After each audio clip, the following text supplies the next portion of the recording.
28 ta' frar mistenni jkun l-aħħar jum ta' Benedittu 16 bħala kap tal-Knisja Kattolika. Ħabbar dan il-Papa nnifsu fi stqarrija li għamel fil-Vatikan. Ad navem Sancti Petri gubernandam et annunziandum evangelium etiam vigor quidam corporis et anime necessarius est.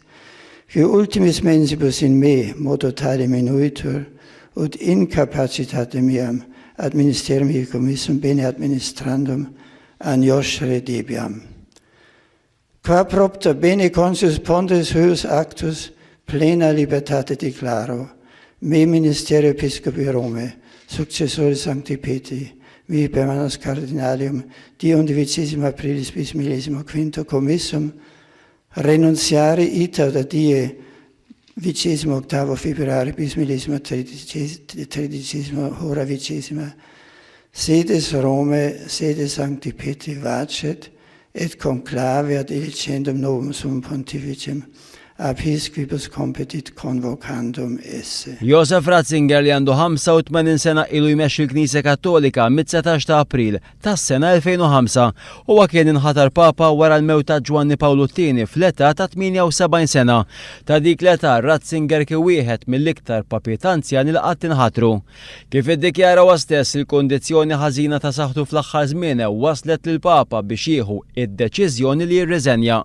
Ma' One News il-Vatikanista Frank Zammit qal li saħħet il-Papa ilha ftit ta' żmien ixxekklu milli jkompli bil-qagħdi ta' dmirietu. Din il-biċċa xogħol ta' riżenja kienet ilha tissemma, ġifieri ġieli telat f'rapportaġġi tal-midja Italjana u internazzjonali anka sentej ilu s-sena l-oħra u Santa Sede dejjem tefata lura, dejjem injorata. Il-ġrajiet fil-Vatikan fl-aħħar sigħat se jfissru Papa ġdid ta' żmien il-ġimgħa mqazza u għall-ikbar festa tal-Knisja Kattolika jiġifieri l-Għid il-Kbir fi żmien 42 jum. Jiena naħseb sa tielet ġimgħa ta' Marzu il-Papa jkun maħtur, ikun elett dawn il-festi tal-ġimgħa mqazza, il-Knisja Kattolika ħajkollha l-Papa ġdid. Wara li Benedittu 16 iddeċida li jirreżenja. Din se tkun l-ewwel darba fl-istorja moderna tal-Knisja li Papa jkun irriżenja waqt li kien għadu jokkupa din il-kariga għaliex normalment Papa jinbidel wara mewtu. Il-Kardinal Ratzinger kien ħatar Papa fi żmien diffiċli għall-Knisja Kattolika fl-eqel tal-iskandlu ta' abbuż sesswali minn membri tal-kleru fuq tfal f'diversi pajjiżi madwar id-dinja.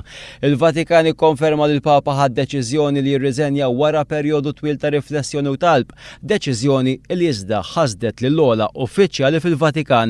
Id-deċiżjoni li l-Papa Benedittu ħabbar it-tnejn filgħodu għand issa tiskatta proċess illi wassal għal konklavi li matulu il-kardinali jaħtru Papa ġdid.